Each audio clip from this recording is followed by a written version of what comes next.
Hi there, my name is Saran and I had my stroke in 2013, nearly 10 years ago in January, and I was left with complete left side hemiplegia. I still don't have any sensation on my left, but I can walk, but most of the damage was done in my hand and fingers.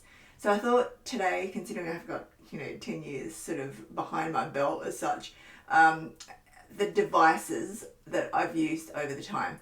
And I'm able to do this now because we've just done a whole lot of cleaning out and my partner really wants to get rid of stuff. But I have actually said, no, I've used these things over time.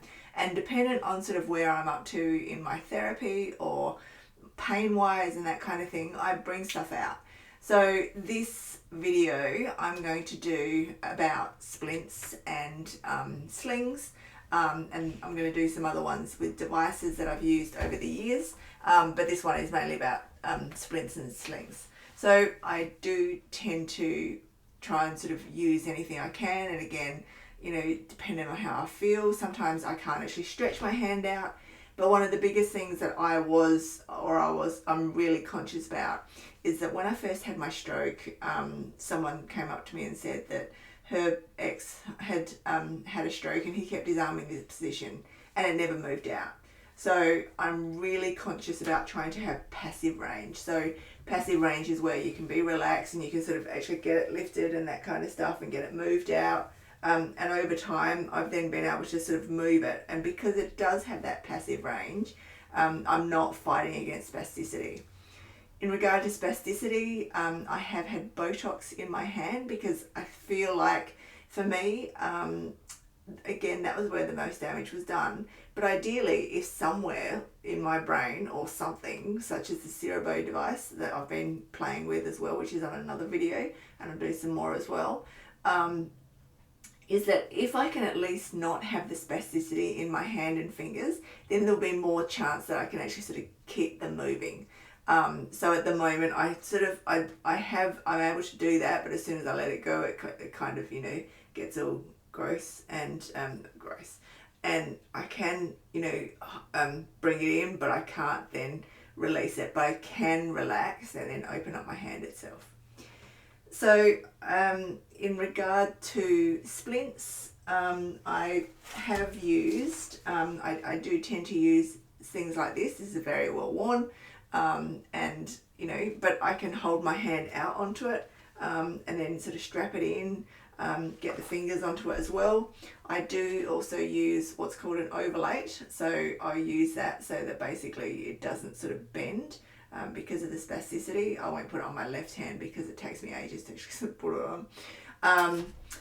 There's also this other splint that I've used. Now, Velcro is not my friend with one hand, but that's how you go. So you do things slowly, you do it in a relaxed state. Sometimes I'll put my splint on when I'm laying in bed, so it's a lot easier, so that I'm relaxed and that kind of thing. I have also used things for my shoulder with subluxation. I used to use this on my desk, where it was sort of tied in, and then my elbow could sort of stay on here because I was always sublux, so at least sort of having my arm in a spot on my desk was really cool.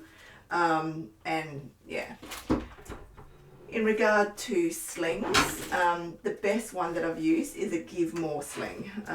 And what this does, and I'll see if I can try and do it. So what it does is, rather than hold my arm in that, sort of brace position, it actually sort of tries to keep your arm as loose as possible.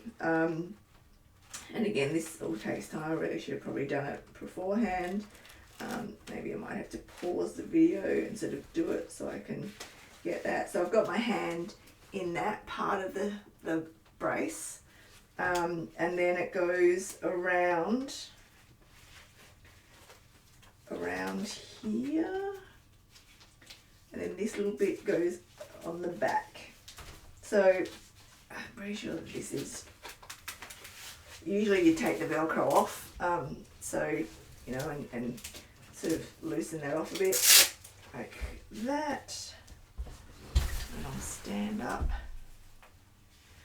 Basically you can then sort of put that in there. So what that, not a great example.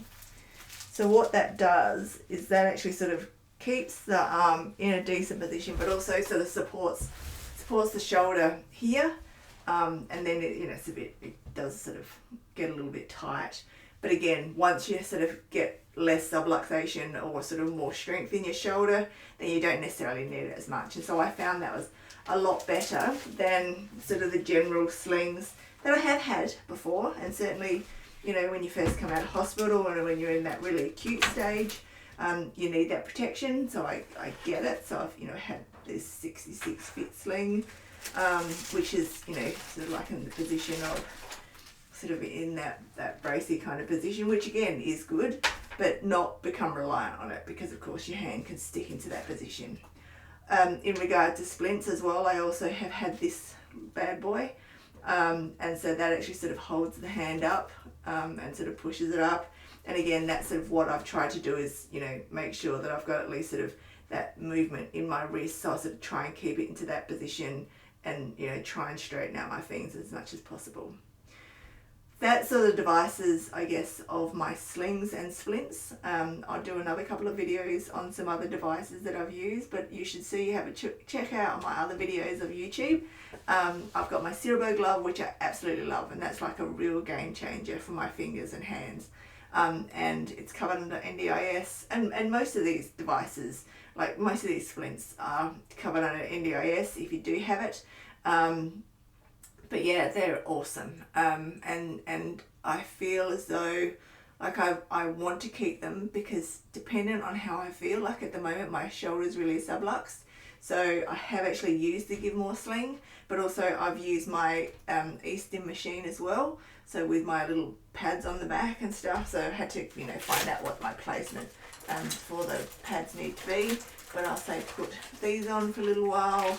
And sort of get it so that my shoulders sort of up a bit more, but yeah, it's just kind of constant. But as long as you've got the devices there, for me it's kind of like you can use them as need be. So thanks for watching, and I hope you check out my other videos. See you later.